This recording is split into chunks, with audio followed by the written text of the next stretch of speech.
Are you ready with your trash bag, donation box, and a maybe box? I thought you said you only had 5 minutes. What are you doing? Go ahead, grab those items, and I will meet you in our decluttering space. As always, don't forget to take a quick picture or video of the space you are working in so you can compare at the end and see your progress. If you are new to this channel, hi, my name is Holly, and thank you so much for stopping by and decluttering with me.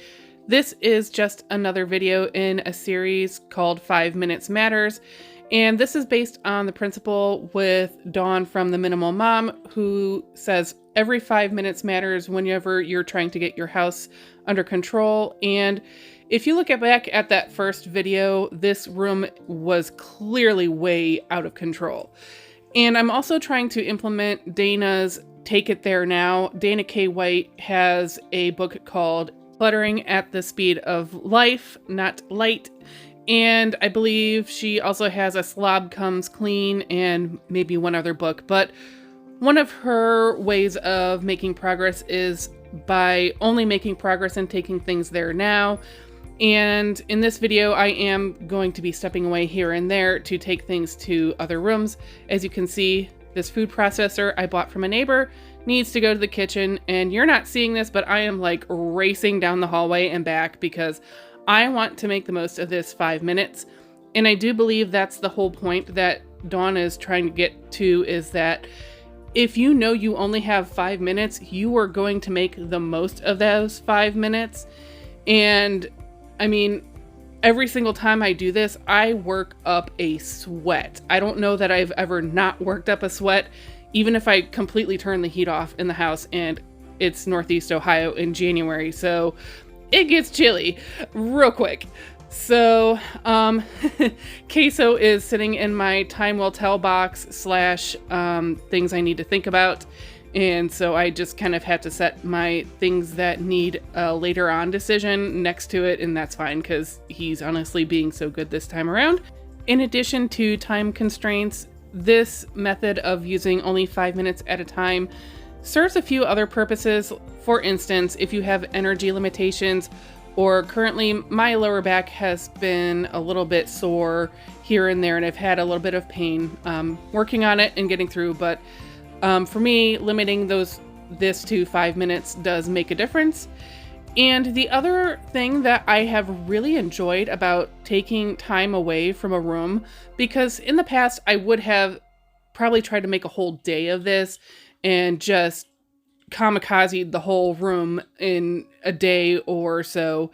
And by setting that boundary of a 5 minute time limit and then walking away or taking a break and doing something else, whether it's for, just 10 minutes or several days at a time, is I do come back with a fresh perspective, especially if there was something in my mind that I had been hemming and hawing over or kind of a little bit indecisive of or skipping over. I also have the added benefit of rewatching this and editing these for you. And sometimes I see stuff and I'm like, why didn't I just throw that away? And other times it's just, I don't get quite to it in that 5 minutes, but most of the times it's literally just my eyeballs were not seeing it in the whole everything. So I'll catch things when I'm in editing and go, oh my gosh, this just needs to go in the trash. What the heck?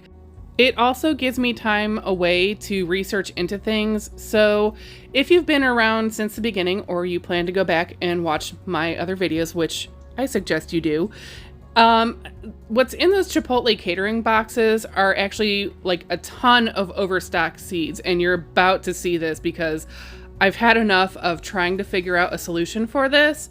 And I know you think like, we'll just donate them here, donate them there. We have seed libraries in our public library system, and the requirements were absolutely insane.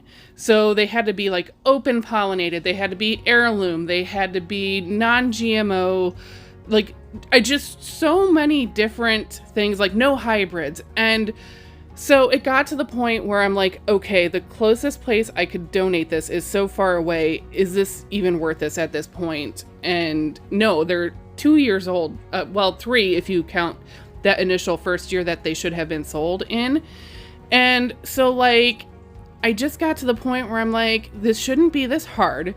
These seeds are not going to bully me into keeping them anymore. They are leaving today. I had it. I think that's really what the decision to get rid of them came down to, is that there will always be seeds at the stores, and my sanity is worth more than these seeds that I can buy again another day. And now that Queso has other boxes to play in, I can go ahead and box up the stuff that's kind of maybe time will tell sorts of things. So I have a bunch of glow sticks that I typically give out at Halloween, a pair of pants that almost fit right now, some fitness stuff I haven't been using, and that's actually a windshield wiper thing. I saw it on a car at one point. Naturally, I thought I had to have one for myself, and my mom was so kind to buy me one, and now I just feel guilty that I never installed it on my vehicle. And now for the before and after for today.